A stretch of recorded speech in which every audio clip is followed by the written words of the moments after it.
मेरे ऊपर जो ऋण रखा है, जो कर चढ़ाया है, मैं चंद्रशेखर आजाद अपने पूरे आंदोलन की तरफ से, अपने नेताओं की तरफ से आपसे वादा करता हूं, जहां आपका पसीना पड़ेगा हमारा खून वहां पड़ेगा।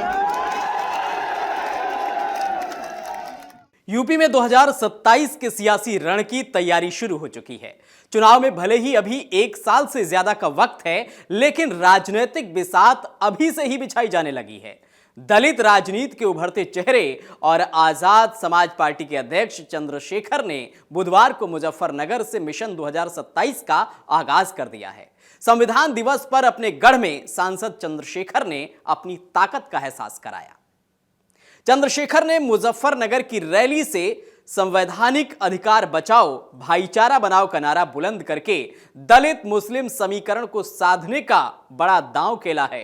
मुजफ्फरनगर की रैली में भारी भीड़ जुटाने के लिए आजाद समाज पार्टी के नेताओं ने पिछले कई महीने से गांव-गांव चौपाल लगाई ताकि अपनी सियासी ताकत दिखा सकें। इस रैली को चंद्रशेखर का मिशन 2027 का आगाज माना जा रहा है।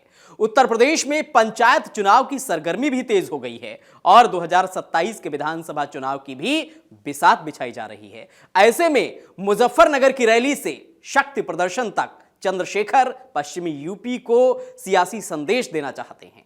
इस रैली के बहाने दलित मुस्लिम समुदाय का समीकरण बनाने की रणनीति भी रही।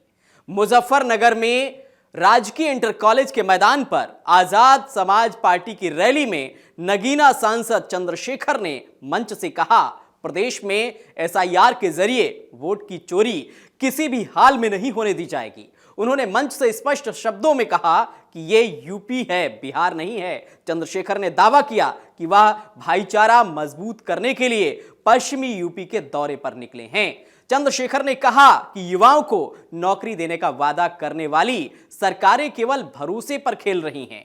उन्होंने घोषणा की कि 1 जनवरी से रोजगार के मुद्दे पर बड़ा आंदोलन शुरू किया जाएगा। इसके साथ ही ईवीएम बंद कराने के लिए अलग से राज्यव्यापी आंदोलन चलाया जाएगा। किसानों के लिए गन्ना मूल्य 500 रुपए करने का भी उन्होंने वादा किया है। किसानों की समस्याओं पर बोलते हुए उन्होंने कहा कि डीएपी की कमी से किसान परेशान हैं। मौका मिला तो गन्ना मूल्य 500 रुपए प्रति क्विंटल किया जाएगा। उन्होंने कहा कि सत्ता में आने पर ठेकेदारी व्यवस्था खत्म कर युवाओं को पक्की सरकारी नौकरी दी जाएगी। चंद्रशेखर ने कहा कि वेस्ट यूपी की जनता हाईकोर्ट बेंच की लंबे समय से मांग कर रही है। उनकी पार्टी सरकार में आते ही वेस्ट यूपी में हाईकोर्ट की बेंच स्थापित करवाएगी। उन्होंने यह भी सवाल उठाया कि पिछले 75 साल में कांग्रेस और बीजेपी ने प्रदेश के लिए आखिर क्या किया है। प्यारे साथियों, इन दोनों विचारधाराओं में जो कोई राजकारण में रहेगा उसी को आगे बढ़ने का अवसर मिलेगा, और जो राजकारण में नहीं रहेगा तो उसको ये सरकारें कुचलने का काम कर देंगे। मेरे लोगों, इसलिए इन दोनों विचारधाराओं में जो संघर्ष चल रहा है, पहली फूले साहू पेरियार अम्बेडकर की विचारधारा और दूसरी मनुवाद की विचारधारा, जिसकी सरकार आज केंद्र में और राज्य में बैठी हुई है, इन दोनों विचारधाराओं में जो संघर्ष चल रहा है, जो सत्ता में बैठेगा उसी को आगे बढ़ने का अवसर मिलेगा। इस संघर्ष को, यह आज का संघर्ष नहीं है मेरे लोगों, इसके लिए तमाम महापुरुषों ने, महामानव तथागत बुद्ध से लेके जगत गुरु सतगुरु रविदास जी ने, गुरु कबीर जी ने और पता नहीं कितने संतों ने कुर्बानियां दी है, और आज भी संघर्ष जारी है। हम लोग भी कुर्बानी के लिए तैयार हैं, लेकिन झुकने वाले नहीं है मेरे लोगों, मेरी बात को समझना।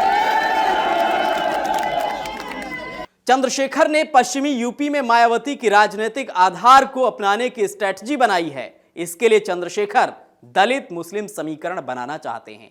मायावती जिस जाटव समाज से आती हैं, उसी समाज से चंद्रशेखर भी हैं।